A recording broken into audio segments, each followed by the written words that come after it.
Conversations with Edwin McCain and Kelly Bell, and today is a very, very special guest, somebody I've been wanting to have on the show, actually quiet as it's kept, somebody I've been wanting to record a record with for a very long time. Ladies and gentlemen, Mr. Daryl Davis right here. Edwin, you want to tell us more about Daryl? Well, Daryl is an unbelievable musician, but the algorithm at YouTube sent me a video, I think that was on Al Jazeera network, that of some other work that he does beyond music as far as bringing people together. And it was astonishing, right? And it, you know, we're having trouble finding common ground, and everybody's trying to win the conversation, and it's very adversarial these days. But I clicked on a YouTube video and watched Mr. Davis here not only befriend, but change the mind of a member of the KKK through a power of grace and love and friendship and attention. And I was blown away, and that shows a level of grace and kindness that I think we're sorely missing in this moment. And I want to hold you up and lift you up as a hero in this time because that's the way I see you. So how did this come about? Well, thank you both very much for having me and for your kind words. I don't see myself as a hero, but I just see myself as an ordinary citizen. You know, I'm a musician, I'm a band leader, and when I'm on stage, my job is to bring harmony, you know, amongst the voices on my stage, whether they're my instrumental voices or vocal voices. I want harmony there. The only time I want dissonance is if I intentionally inject it into the music for effect. Otherwise, if dissonance occurs randomly, you know, then it's noise. Somebody hit a bad note or something, right? That's going to be my excuse for playing clams from now on. Yeah, exactly. I intentionally brought some dissonance. I need some to break it up a little bit. Exactly. You need a little dissonance tension. Yeah. I'm gonna So use that next practice. So when I step off the stage and I'm in society after the gig, whatever, I want harmony amongst the people that I'm around, just from my, you know, because that's what I like. And so that's, you know, I figure this. Our society can only become one of two things. One, it can become that which we sit back and watch it become, or two, it can become that which we stand up and make it. So we all have to ask ourselves the question, do I just want to sit back and see what my society becomes, or do I want to stand up and make my society become what I want to see? And I've chosen the latter. And, you know, we live in this diverse country. We're supposed to be the United States. And so I'm just doing my part to try to unite the citizens within it. But Daryl, all right, I'm rolling. Here I come, Daryl. I'm rolling the sleeves up right now. All right, let's do it. The Ku Klux Klan? The Ku Klux Klan? You got to tell me how that started. Come on, man. You and I both know if we were, either one of us was sitting at our mama's dining room table, neither one of them would have said, oh yeah, baby, go on out and do that. Bring everybody together. They'll be fine. They'll be nice to you. Come on, man. Hey, you're absolutely right. Nobody went to see Evel Knievel jump a Yugo. You know, Evel Knievel was one of my heroes. Mine too. Yeah. Okay. And the reason why, you know, I played out in Montana a few years ago, had a gig out there, and it was in Butte, Montana, which is where Evel Knievel is from. So after my gig, I had somebody, you know, guiding me around. It was a big festival, so all the entertainers were assigned people to take them around. And the lady was taking me back to my hotel. I said, listen, do you know where Evel Knievel lives? I mean, he'd already passed away. But she goes, yeah, you know, I knew him, blah, blah, blah. I said, well, show me his house. So she drove me by his house. But Evel Knievel, I admired that guy because he cheated death. Nobody cheats death all the time. He may have broken every bone in his body, but he died on his own terms. Okay? Death did not take him. He didn't die from jumping over motorcycles, and cars and the Snake River Canyon. He died when he wanted to die. He died of natural causes. He cheated death. Right. But yeah. But back to your point, though, Kelly. Here's the thing. When I was a kid, I lived overseas quite a bit. I lived in Africa for 10 years. I lived in Europe. My parents were in the U.S. Foreign Service. So I grew up as an American embassy brat. You go to different countries for 2 years, you come home, you're here for a while, then you go back overseas, back and forth, right? And between traveling with I'm 62 years old now. I first started traveling when I was age 3 in 1961. And I was born in Chicago. My parents are from Virginia. They moved to Chicago. My dad became one of the first Black Secret Service agents in this country. And yeah. So between traveling now as a professional musician, adult, and my travels as a kid, when you combine those two sets of travels, I have been in 57 different countries around the world on 6 continents. So I've literally been exposed to a multitude of ethnicities, colors of skin, cultures, religions, you name it, I've seen a lot of it. And all of that, starting at a young age, helped shape who I've become. And I tell you something, no matter how far I've gone, I live here in Silver Spring, Maryland. No matter how far I've gone from Chicago or Silver Spring, Maryland, or Washington, D.C. to the other end of the earth, and seen all the kinds of things that you would never see around here, when I got home, the one thing I found, no matter how far I went, everybody I met was a human being. You know, they may have had different cultures, different colors, different whatever, but at the end of the day, they all were human beings. And one thing in common that we all have, we all want to be loved, we all want to be respected, and we all want to be heard, and we all want the same things for our families that they want for theirs.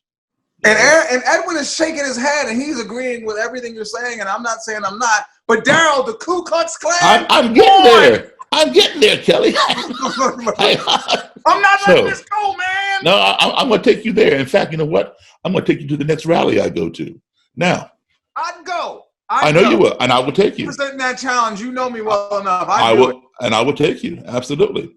So, with a Bob Marley tape playing in the background. Yeah, when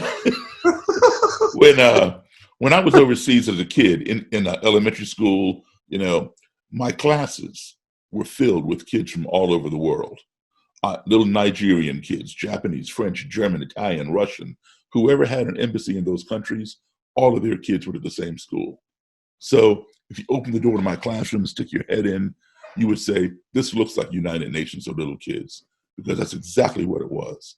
But when I would return home here to my own country, I would be either in all Black schools or Black and white schools, meaning the still segregated or the newly integrated. And there would not be the amount of diversity in the classroom that I had overseas. So I was already prepared. When I was overseas, I was living 10 to 12 years ahead of my time, because that multicultural scenario had yet to come here to my own country. I grew up with it, all right? So anyway, I come back home one time, 1968, height of the civil rights movement. I was age 10, 4th grade, and we were in Belmont, Massachusetts. And I was one of 2 Black kids in the entire school, myself in 4th grade and a little girl in 2nd grade. Only time I ever saw her was like lunchtime and recess. So most of my friends are 4th and 5th graders. And many of my guy friends were members of the Cub Scouts, and they invited me to join. I joined the Scouts. We did a march from Lexington to Concord to commemorate the ride of Paul Revere. And the streets were blocked off, nothing but white people on either side of the street on the sidewalks, waving, cheering us, yelling the British are coming and all that kind of stuff. Everybody was happy. I was the only Black Scout in this parade. Girl Scouts, Brownies, Boy Scouts, Cub Scouts, 4-H Club, you name it. We got to the certain point, and all of a sudden I was getting hit with bottles and rocks and soda pop cans and just debris from the street. And I didn't understand it because I had no precedent for this. I'd never experienced this before. So being naive, the first thing I thought was, oh, you know, these people over here, they don't like the Scouts. I didn't realize I was the only Scout. Yeah, that's how naive I was. So I didn't realize that. Those Sam boys, those Cub Scouts. Well, I guess, I mean, yeah, like you said, not being socialized here, you know. Exactly. You're literally walking into something you hadn't really experienced. Not at all, right. So it wasn't until my den mother, Cub Master, troop leader, they all came running. These were white people, and huddled over me and escorted me out of the danger. And I kept saying, why? Why are they hitting me? I didn't do anything. They're going, shh, Daryl, move along. Hurry up, move along. You'll be okay. So they never answered the question. When I got home, my mother and father, who were not at the parade, right, they see me all scraped up. They're cleaning me up, putting Band-Aids on me, and asking me, how did I fall down and get all scraped up? I told them I didn't fall down. I told them exactly what had happened. Believe it or not, for the first time in my life, my parents sat me down and explained to me what racism was. Edwin, Kelly, I'm not kidding you. At the age of 10, I had never heard the word racism. I had no clue what they were talking about. All right. Now, I was raised as an only child. I didn't have big brothers and sisters, to learn from. All I had was my mom and dad. And my mom and dad never misled me. They always told me the truth, But this day, when they told me this, I thought they were lying. Because my 10-year-old brain could not wrap itself around the idea that someone who had never seen me, someone who had never spoken to me, someone who didn't even know me would want to hurt me for no other reason than this. Come on. Over pigment? Yeah, it made no sense to me. Why? It made no, because I knew white people from all over the world. I grew up with them. I played with them. We worked together, went to school together. We had slumber parties. So what they were saying. As a Black American, I can just say this. So we're three of us having a conversation with three completely different perspectives, because my perspective as a 10-year-old growing up in what was called the chocolate city of Washington, D.C. Right. I did go to Montgomery Blair High School in Silver Spring, but it's worlds apart from that. At 10 years old, even, I knew exactly what racism was about because I had heard about it for 10 years. Right. I didn't. I had no clue what they were talking about. And I didn't even know the word. And there was really no reason for me to know the word because I wasn't experiencing it over there. So how would I have known about it over there either? Right. So then I did not believe my parents. For some reason, they were lying to me. I didn't know why they were lying, but they were lying because people don't do things like that. So, a month, 2 months later, same year, April 4th, 1968, Martin Luther King was assassinated. And I remember it very well. Nearby Boston, my hometown Chicago, right here, Washington, D.C., Philadelphia, Baltimore, Detroit, New York, Los Angeles, Nashville, all burned to the ground in the name of this new word that I had learned called racism. Wow. And then I realized, well, my parents are right. This thing does exist. But why? Why? How can somebody hate me when they don't even know me? I didn't understand why. So I began buying every book I could find, and I still do. I have a vast library here at my house on Black supremacy, white supremacy, anti-Semitism, the Ku Klux Klan, the Nazis in Germany, the neo-Nazis over here, trying to find out, where does this come from? Where is it going? How can it be addressed? I knew you were not born with it. It came from somewhere. So where does it come from? How can it be addressed? My books all talk about it, but they didn't give me the answer as to why people hate you because of the color of your skin. So I would continue trying to educate myself. So I graduated high school. I went to Howard University in Washington, D.C., got my degree in music. It's a jazz performance. And upon graduating, I started playing full time. And a little while later, country music had made a resurgence in this country. There'd been a movie, Urban Cowboy with John Travolta, big country music movie. And every bar and club switched over from top 40 to country. So, I like country music. It's the same as the blues, 3 chords, you're done. And Western. And Western, yeah, exactly. So Bob Wills, right? Texas Playboys.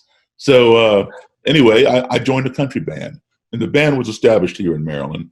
And I joined them. I was the only black guy in the band, and usually the only black guy where we played.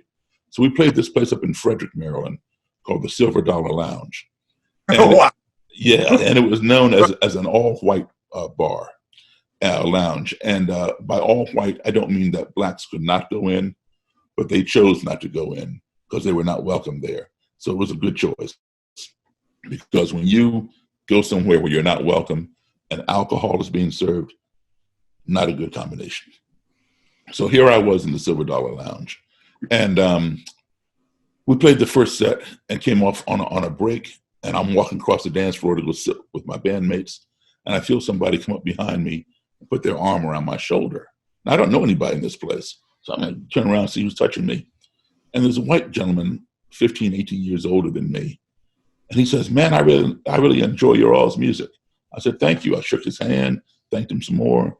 And he pointed at the bandstand and says, I've seen this here band before, but I ain't never seen you. Where'd you come from? And I explained, yeah, the band told me they played here before. This is my first time. I just joined them. Well, man, I sure like your piano playing. This is the first time I ever heard a black man play piano like Jerry Lee Lewis. Now, I was not offended, but I was surprised. He had that back. He had that backwards. He didn't know. So I was surprised because he was older than me that he did not know. He must have been an influence. Did you know Pat Boone could sing like Little Richard?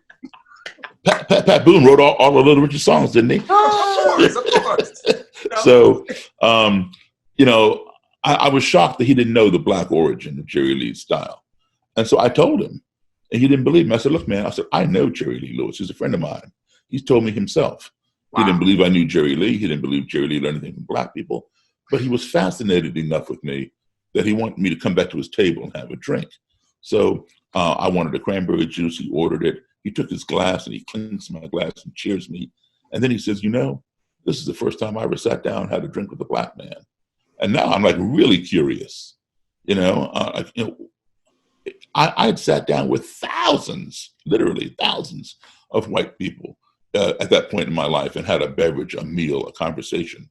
How is it this guy in Frederick, Maryland had never sat down with a black guy? I know for a fact that there are black people in Frederick, Maryland. I've seen them. So both of them. Yeah, exactly. So how did he miss them all? So I asked him why. And he didn't answer me at first. I asked him again. He had a friend sitting next to him who elbowed him and said, tell him. I said, tell me. And he looked back at me just as plain as day, and he said, I'm a member of the Ku Klux Klan. I burst out laughing. Came right out with it. Yeah, came right out with it. I laughed in his face. I just started laughing because I didn't believe him. I didn't believe him at all. I thought he was joking with me. I thought maybe he thought I was joking about Jerry Lee, so he's going to joke me about the Klan. Because I know a lot about the Klan. I have every book written on the Klan. None of my books talk about how they'll come up and embrace you, want to buy you a drink, and want to hang out. It doesn't work that way. Right. We all know that, right? So, this guy's pulling my leg. So I'm laughing. He goes inside his pocket, pulls out his wallet, and hands me his Klan membership card. Ooh. I recognize the Ku Klux Klan insignia, this red circle, white cross, blood drop. I'm like, whoa, this thing is for real. I've seen one before. Yeah, I've seen a lot of them. I got a lot of them here, as a matter of fact. So anyway, I realized this thing is for real. I give it back to him. I stopped laughing. And we talked about the Klan and some other things. But the guy gave me his phone number and wanted me to call him whenever I was to come back to this club, because he wanted to bring his friends, meaning Klansmen and Klanswomen. No, thank you. No. I was cool with it. Just to see the black man play piano like Jerry Lee. So I said, okay. I call him every 6 weeks whenever we're there, and he'd show up. He'd show up with his friends, and they'd get out and dance to our music. And on the break, I usually make my way over to his table, say hello, meet some of his friends. Now, some of his friends were curious about me. They want to talk to me, meet me or whatever. Others, they'd see me coming and they'd get up and scurry off to some other part of the room. It was like, look, but do not touch kind of thing, which was okay. And, that went on to the end of the year. And I quit that band. I went back to playing rock and roll and blues and whatever else was going on. And, a while later, a long time later, it dawned on me, Daryl, the answer to your question that has been plaguing you since age 10, how can you hate me? You don't even know me, fell right into your lap. Who better to ask that question of than somebody who would go so far as to join an organization that has over 100-year history of practicing hating people who don't look like them and who don't believe as they believe. Get back in contact with that guy and get him to set you up with the Klan leader here from Maryland and interview that guy. Start a book. Go up north, go down south, go to the Midwest, go to the West, interview different Klan leaders and members, and write a book. There had been no book written on the Ku Klux Klan by a black author from the perspective of sitting down face to face. My book would become the first. There had been 2 books written by black authors that dealt with the Klan, but each author detailed how he escaped a lynching, one in the 1930s, one in the 1940s. but not sitting down asking their lynchers, why would you want to lynch me? You know why that hasn't been done, Daryl? Because it's crazy. So I've been told. You sound like an echo because I keep hearing that. Hey, Daryl, did you ask him that question? The man that was generally kind? I did. And what he said was, oh, that was a long time ago. We don't hate anybody. We just love our own people. See, that's the rhetoric turned around now. That's the new thing. I had a guy that was an acquaintance, and he, for some reason, decided to show me his card. Man, did you back up off of that one quick though? No, I told him, I was like, you realize how ridiculously messed up that is, right? And he goes, oh man, we just like the barbecue. And I was like, well, you can get barbecue without having to hate you. I was in a bowling league. But what kind of barbecue was he talking about? Who cares? That barbecue. Kelly knows what I'm talking about. It couldn't be that good. Barbecue at his house. It couldn't be that good. Right. Look, I used to bowl with a cat, man, for years who showed me his card. I mean, we won the same team. Yeah. And I mean, he always treated me with respect, and I'm like, I can't hate you for all of your views if you ain't hate me for mine. If you don't treat me with respect, I'm gonna put you on your butt. And I'm sure he was a big dude. I'm sure he felt the same way. So we got long and bold together for probably 6-7 years. I always knew the deal, though. In this country, the Supreme Court ruled we have the right to hate, but we don't have the right to hurt. Right. So when we cross that line, that's when the trouble starts. Right. But anyway, so long story short, I reached out to that guy, and I asked him to put me in contact with the head of the Klan from Maryland. I'll start there. He did not want to do it. He was afraid, that he was afraid for my safety and his own. I'm scared hearing the story. Well, I had to convince him to give me the guy's address and phone number, which he did. The guy's name was Roger Kelly, the head of the Klan from Maryland at that time, and he gave it. He gave it to me under the condition that I not tell Mr. Kelly where I got it. I said fine, and he warned me. He said, Daryl, do not fool with Roger Kelly. Roger Kelly will kill you. And he was genuinely concerned for my safety. So I had my secretary give Roger Kelly a call. And I could have called him myself, but I'm the one who had the phone number. And I didn't want him to pick up in my voice that I was black. He might say, I'm not talking to you. Click. And then my whole project would have ended before it ever got started, right? So my secretary, Mary, was white. So I asked her to call because I knew that he would know by her voice this is a white woman. I'm sorry, I'm laughing down, but we've had other guests on, and I've exposed Edwin. I allowed him to see behind the black curtain and know that all of us have a telephone white voice. And he thought he was like, "What are you talking about?" I was like, "We all kind of." You act like I don't know this stuff. It's so funny. I know. I mean, what I'm saying is probably not politically correct. But you know what? I really don't care because I've never been politically correct. But I will. Hey, Edwin, do you have a telephone black voice? No, I would love to hear it. I have a black scent that I have with Shaman when we're talking basketball that I slide into. I can't help it. We tend to assimilate where we are, right? So anyway, she called him. I told her, do not tell him that I'm black unless he asks. So she didn't tell him, and he agreed to do the interview. So we set it up for a motel room, and Mary and I got there like 3 hours early. I gave her some money, sent her down the hall to buy some soda pop from the machine, put it in the bucket, fill it with ice. I wanted to be hospitable and offer the man a cold drink. I had no idea what this man was going to do when he saw me. Was he going to look at me and say, I'm not talking to you and walk away? Or would he come in the room and sit down? Or would he attack me? I had no idea. But I knew that I was going to be hospitable. So we waited, and right on time, knock, knock, knock on the door. Now, the way the room was, you could not see who was in the room from the hallway. You had to come in the room and turn the corner, and then you'd see. So Mary got up, went around the corner, and opened the door. In walks the bodyguard. He's called a Grand Nighthawk. He's wearing military camouflage, that Ku Klux Klan patch right here, and the initials KKK right here, embroidered on his cap. It said Knights of the Ku Klux Klan. And over here he had a He let you know. Huh? Yeah. He let you know right up front. And right up here on his hip, he had a semi-automatic gun. Looked like a Glock or something. Anyway, he comes in, and Mr. Kelly is walking right behind this guy in a dark blue suit and tie. And the bodyguard turned the corner and saw me and just froze right in place. Well, Mr. Kelly did not realize that his Nighthawk had stopped short, and he slammed into his back and knocked him forward, right? So now they both are like stumbling around trying to get their balance. And I'm sitting at the table, watching them, and I could read their faces. I mean, it was plain as day, like a highway billboard sign. I knew what they were thinking. They were thinking, did the desk clerk give us the wrong room number, or just an ambush, And so I saw that apprehension. So I stood up. I went like this to show my hands. Had nothing in my hands, and I walked forward. I put my hand out. I said, "Hi, Mr. Kelly. I'm Daryl Davis." He shook my hand. The bodyguard shook my hand. So far, so good. I said, "Come on in. Please have a seat." Mr. Kelly sat down. I sat.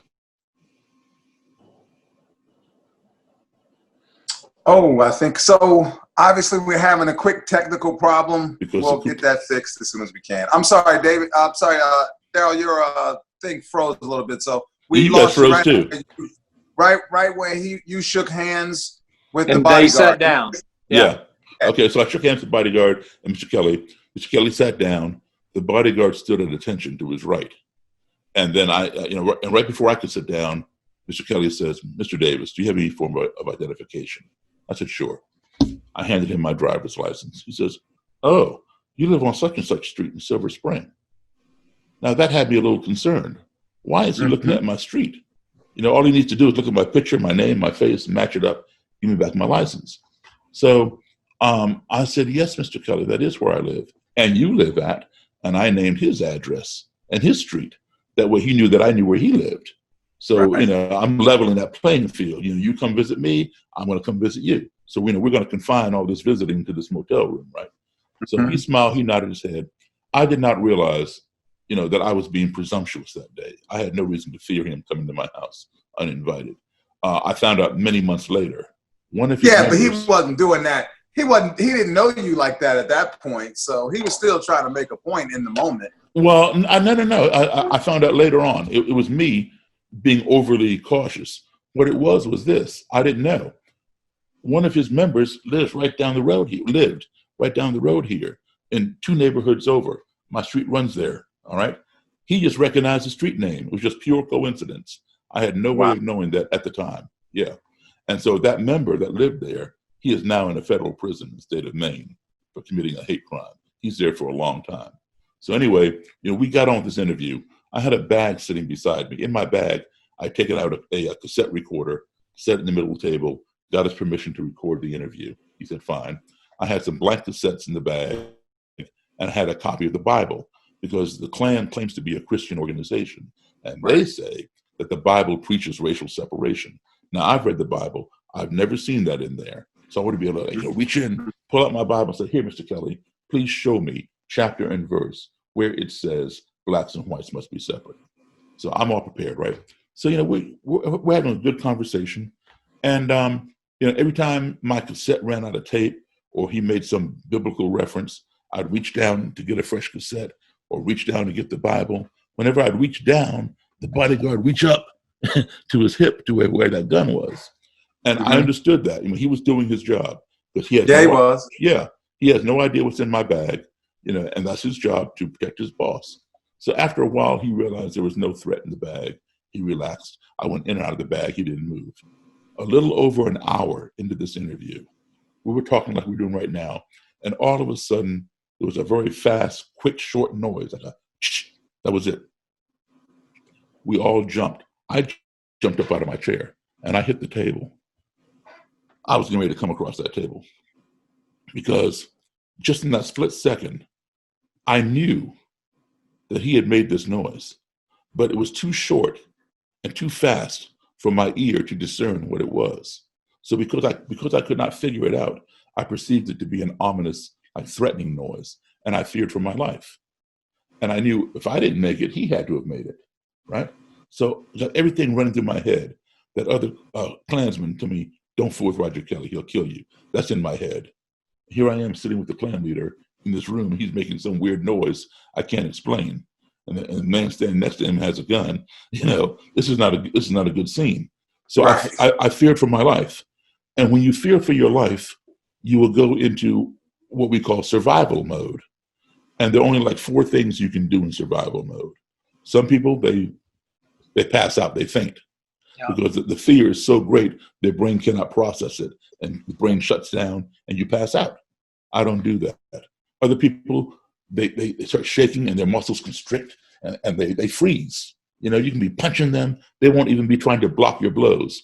They're all constricted. That's called paralysis by fear. I don't do that either. Third thing people will do is to run away. That's the best option you got. When you fear for your life, you separate yourself from the fear as quickly as you can. Run away, go somewhere else, right? That's what I would have done had that been an option. But there's no outrunning a bullet in a motel room. I didn't have a gun. My secretary didn't have a gun. Only person that I knew for sure who had the gun was the bodyguard. I could see it. I did not know if Mr. Kelly had one up under his suit jacket or not. All I knew was, this is not good. The fourth option you have is to do a preemptive strike. Get them before they get you. And that's why I was going to dive across that table, grab the bodyguard, grab Mr. Kelly, slam them down to the ground, and take away the bodyguard's gun. I was ready to do that. That's why I came up. When I came up, I'm looking right into Mr. Kelly's eyes. I didn't say a word, but I could read his eyes, and I knew he could read mine. My eyes were saying to him, what did you just do? But Mr. Kelly, I could read his eyes. He was saying to me, what did you just do? And the bodyguard was like this, looking at both of us like, what did either one of y'all just do? Well, Mary, she was sitting on top of the dresser to my left. She realized what had happened, and she began explaining it to us when it happened again. And we all burst out laughing. The ice in the bucket sitting next to her had begun melting, and the cans of soda shifted down the ice. She almost got shot over a can of soda by exactly. a Klansman in a hotel room. Exactly. Exactly.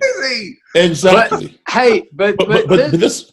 Go ahead, Edwin. This is what Robert Sapolsky talks about in his book Behave. Is what you're talking about. Is there's a shortcut that happens between your eyes and the amygdala in your brain, and it completely goes past the frontal cortex, and you're not thinking anything about survival. But survival, and that's almost every single interaction that police have. They're already in this heightened state. It is a situation that's rife with mistakes, with a potential for deadly mistakes. Anyway, absolutely. So this, I won't say this was a learning moment at the time, but it was definitely a teaching moment. Okay, so we all started laughing. All of us were laughing about this stupid, like you said, Kelly. Someone almost got shot over a can of soda. Exactly. That's how crazy it was. All right, and yes. we all were laughing. So we all had that in common for that moment. But the lesson. And what year was this? What year was this again? This was 1990, 90 or 91. I mean, today. Yeah, today. I would still tell you, don't go into that hotel room. I go in there all the time. But so check this out. So the lesson taught is this: all because some foreign entity of which we were ignorant. That foreign entity of which we were ignorant was the bucket of ice, cans of soda, right? All because some foreign entity entered into our little comfort zone via the noise that it made, we became fearful and accusatory of each other because we didn't know what that was, right? So the lesson taught is this: ignorance breeds fear. We fear the things we don't understand. We don't understand the noise. If you do not keep that fear in check, that fear will escalate and breed hatred because we hate the things that frighten us. If you don't keep that hatred in check, that hatred will escalate and breed destruction. We want to destroy the things that we hate. Why? Because they frighten us. But guess what? At the end of the day, they might have been harmless and we were just ignorant. So, they said, like, in a police department or a corporation, a company, whatever, if you want things on the ground to be right, you got to start at the top because everything trickles down. So if the management is bad, the employees down below are going to be acting up. You got it tight up there, they're going to be tight down below. So that's called trickle down. Well, this is my theory, and I've seen it work because I've applied it. With racism, it's not trickle down, it's trickle up. Don't worry about the destruction. All right? When something is destroyed, it's not coming back. George Floyd is not coming back. All right? The next level down is the hatred. Forget about the hatred. Don't worry about the hatred. That is just a symptom. Next level down is the fear. Do not worry about the fear. That is a symptom as well. You got to go to the source. The source is ignorance. All right? It's like cancer.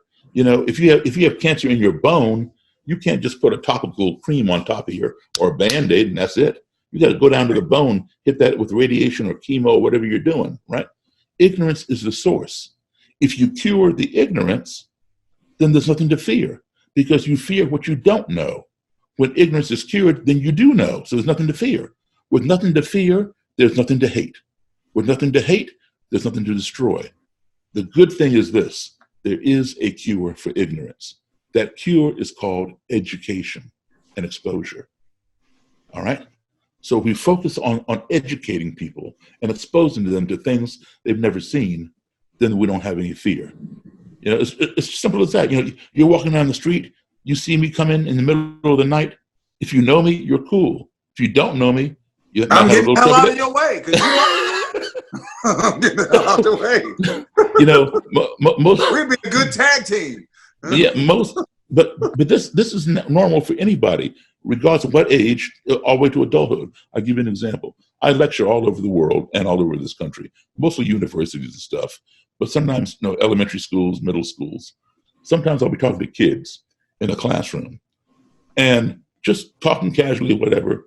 And then all of a sudden I'll say, hey, there's a snake under your chair. And I'll point to some little kid in the front row and point down between their feet or whatever.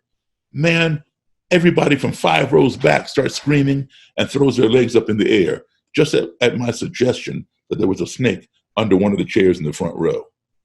And then they realize, there's no snake, and they all start laughing. And I say, why did you all scream and kick your legs up? Ooh, I hate snakes. I'm afraid of snakes. I hate snakes. There's your ignorance. There's your fear. There's your hate, right? I said, well, why do you hate snakes? Why are you afraid of them? Well, because they're slimy and they're poisonous. Well, there's your ignorance. If you ever touch a snake, it's dry. It's not slimy. And there are some poisonous bad snakes, and there's some good snakes. So there's your ignorance. Ignorance breeds the fear. Fear breeds the hatred. Now watch this. Good analogy. Yes, but here's the point. So I say to them, okay, we know there was no snake under your chair, but let's just suppose there really was a snake under your chair. What would you want me to do about it? You know what they say? Kill it. There's your destruction. On August 17th, 3 years ago, my fault, August 12th, 3 years ago in 2017, in Charlottesville, Virginia, there was a lot of ignorance there that day. There was a lot of fear there that day. There was a lot of hatred there that day at this white supremacist rally. And I know all those guys. I know all those people there. I know the guy who put it together. I know all the speakers. All right. There was a lot of ignorance there. There was a lot of fear there. There was a lot of hatred there. And what did it culminate in? It culminated in destruction when a white supremacist got inside his vehicle and drove it full force into the crowd, trying to murder as many as he could, many counter-protesters. He succeeded in injuring 20 people and murdering that one young lady named Heather Heyer. I'm telling you, ignorance breeds fear, breeds hatred, breeds destruction. We can fix it by addressing the ignorance. We spend too much time going for the destruction, the hatred, all right? And in this country, we spend too much time talking about the other people, or talking at the other people, or talking past the other people. Why don't we just spend a little bit of time talking with the other people? And that has been what has made me successful in people giving up their robes and hoods. I got a ton of robes and hoods and Nazi flags and all kinds of stuff from active members who have renounced that ideology. Some of them even come out with me and tour with me and lecture against their former organizations. Okay, so Daryl, that being said, though, how does that, like safety-wise, what position does that, because people can find you, dude. I mean, you're an international star. They can find you pretty easily if they wanted to find you. So I'm like, you got robes and stuff of guys who renounce the Klan and everything. How does the active members feel about that? They don't like it. But guess what? Eventually I get theirs too. But, but yes. I gotta tell you. Go ahead. When you told the interviewer, the girl that was interviewing you, that you've actually put one of those hoods on, I put the whole thing on, yeah. I thought she was going to have a heart attack and die. It was hilarious. I don't mean to laugh at that. But in that moment, and you could tell, but the way that you handled that moment was so beautiful, because you didn't adopt her stance, which is what a lot of people do. Like, we were joking around about picking up the accent, or when everybody jumps because they think there's a snake. There's an autonomic response. Everybody kind of wants to join the other person's emotion, but you didn't do that. You stayed calm and happy, and you laughed out loud at that. I was crying laughing at my computer when you said how silly it was, and I was yelling at the computer going, yeah, because all it is fabric. Exactly. It's a piece of fabric. That's all it is. It doesn't mean anything. Right, we attach the meaning to it. Exactly. Okay. And here's the thing, they feel very powerful in their robes and hoods because it evokes fear in a lot of people. All right. So when I got my first one, I wanted to find out, does this thing really have any power to it? So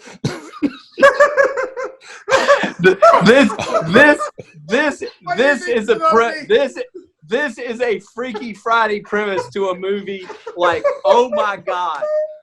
Look, we all grew up with Superman, right?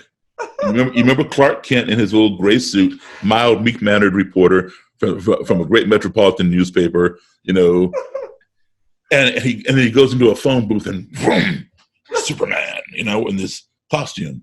So I want to feel that effect. And so I put on the robe, put on the hood, and I went and stood in my full-length mirror. I looked at myself. I looked stupid. I took it off.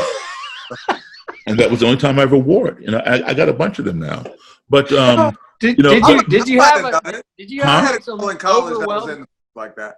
What? Did you have some overwhelming urge to No, I didn't feel anything. No, not a damn thing. But see, here's the problem. Did all of a sudden you want to listen to Leonard Skinner or something? I like Leonard Skinner. Joke. I love Leonard Skinner. That's a joke. I know. That's a joke. They can take a joke. But in fact, I got to play one time with their bass player, Leon Wilkinson, before he passed away. But anyway, the truth behind that is those guys. Just a brief thing. Just the Leonard Skinner guys hated the concept of using the battle flag, and they right to this day, because they were all a bunch of hippies. Look, I know. Ricky can take that joke. It's a joke. So here's the thing. I'll take some of these robes with me when I go out on lecture tours, and I'll pull them out and stuff. And the students or whoever want to come up, they want to touch one of them. I can't touch that. Like you said, it's just a piece of fabric, a piece of material. Because you know what?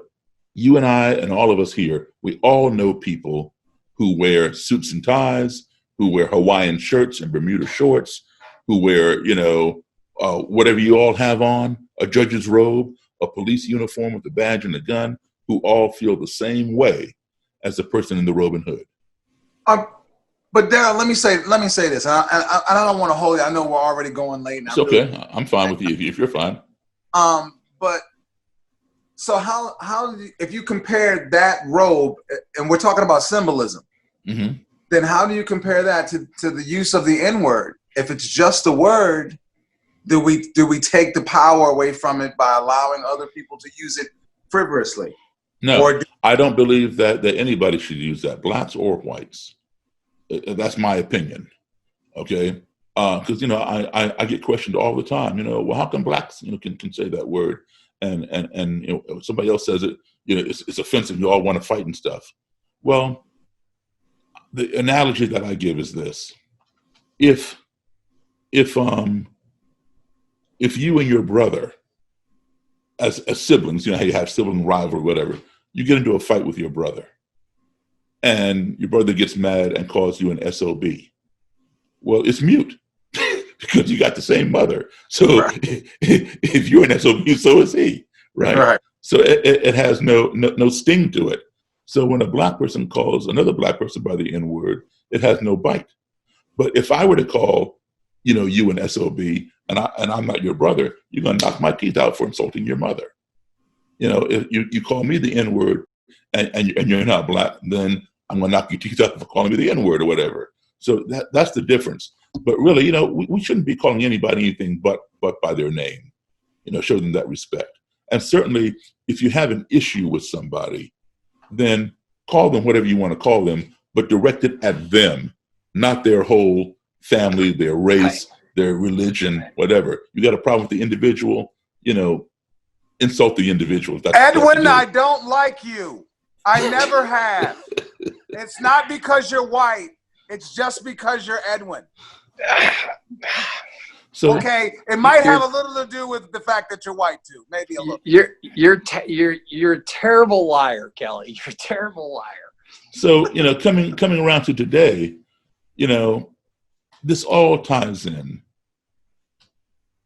People have to get to know one another. That includes the police. That includes individual white supremacists. It includes groups of white supremacists, whether they're neo-Nazis, alt-right, Ku Klux Klan, and same thing with black groups. We all have to come together and get to know one another. And it happens through civil dialogue. Otherwise, it's not going to happen. Some of the things, that I see, I think what is happening right now is the greatest thing that has happened in the 20th and so far the 21st century. Yeah. We're seeing a page turning. All right. Now, pages have turned before, but this page is turning rather rapidly. And is this bigger than Obama? I think so, yes. Personally, I do. I think Obama was certainly a page turner, yes. But this page, I think, is a little bit bigger. All right. He didn't make NASCAR give up that flag. That's exactly, and they gave it up on their own. Yeah. So he couldn't get those Confederate statues down, but they're coming down all over the place now. That's right, and that's a great thing. Now, bringing down those statues and taking away the flag does not change anybody's attitude. Education changes the attitude, but the flags, and the statues, they should be down. They should not be up. They should not be destroyed by any means. All right, even though they were put up, most of them were put up in the 60s as a slap in the face of integration. All right, they should not be destroyed. They are part of our history. Put them in a museum. Put them in a Confederate memorial park. That's where they belong. Right, because the loser does not get to build their statues. The loser does not get to fly their flag. The Confederacy lost. They need to get over it. Now, let me tell you something. I am the descendant of slaves. All right. My parents were from Virginia, which was the seat of the Confederacy. My ancestors fought in the Confederacy because, as you know, black slaves had to fight for their slave masters. Yep. Right. So I had Confederate ancestors. Now, I honor my ancestors because without them, I wouldn't be here. But I do not honor slavery. I don't honor the Confederacy. All right. So we went to war against Great Britain. All right. Which is why we have this holiday coming up next weekend called the 4th of July. That celebrates our victory in that war against the British, the Revolutionary War, which we won. Most white Americans in this country, the majority of them are of English or British descent. All right. So I love where this is going. So they came here as Americans, all right? Or they became Americans. They came from England because they want to escape the tyranny of the king, which is why they came here. So now the British lost the war. You don't see these Americans of English and British descent building statues to King George III or flying the Union Jack because the British lost. We went to war against Japan when they bombed Pearl Harbor. There are plenty of Japanese Americans here who have ancestors who participated in the aggression against the United States. They're not building statues to their former Japanese leaders and flying Japanese flags. We went to war against Germany. All right. There are plenty of German Americans here whose ancestors were in the Third Reich, who were Nazis back in the day. You don't see them building statues to Adolf Hitler or even in Germany, they don't like talking about that whole era. Let me tell you about that. I'm over there. They don't like talking about it. I'll tell you, I was over there on a tour, an MWR tour, and we had a really great host. This guy Mike that was driving the bus, and I'm a bus driver. We had Mike too. So Mike, I love Mike, and so Mike and I were just peas and carrots. I used to ride in the front of the bus with Mike because I wanted to drive this Mercedes bus so bad, and he never would let me. And and the whole, so we were having the best time, and just out of the blue, he kind of brought it up, right? He brought it up, and he started sort of, for lack of a better term, he was being contrite. And I stopped him. I was like, "Hey, stop right there. You don't have to tell me anything about this. I realize that has nothing to do with you, and stop. It's part of your country's history, but it doesn't reflect on you. And because it weighs heavily on some of their minds. And then I bring it back to, I don't think slavery doesn't represent me. But it is part of our history, right? That's right. And we do have to own that. And it wasn't that long ago. So I understood where he was coming from, but it doesn't define us now, right? Right. And I think that in the way that you're going person to person is how the fear goes away, right? I mean, that was what Terry said last week. She was like, the people are asking her, what can we do? Well, do you know any black people? Why don't you go make a friend? He's referring to Pastor Terry Cuffiel that we met with last week. She's a white female pastor who was one of the first 100 people arrested trying to free Nelson Mandela at the D.C. embassy. Right. But she was our guest last week, so I'm just giving some background. But yeah, I kind of, and this is where my brother from another mother and I, we butt heads on some of our discussions and stuff like that, because I do feel like, for example, this, I don't know if you can see it. I'll try to make it a little bit more obvious. But this tattoo says Tanzamore, and it's on an African desert scene. And Tanzamore is my grandmother's maiden name because my grandmother's grandfather was Charles Tanzamore Jr., who was a slave. Mm-hmm. And the slave master's name was Charles Tanzamore Sr. He actually gave this guy his name. So right. Daryl Davis, same thing. Exactly. And then when I go to Culpeper, Virginia, my family too was also at Virginia, Stafford, Virginia, and Culpeper, Virginia, where my family stood on as slaves. When we go to family reunions, we do have both sides of the family there.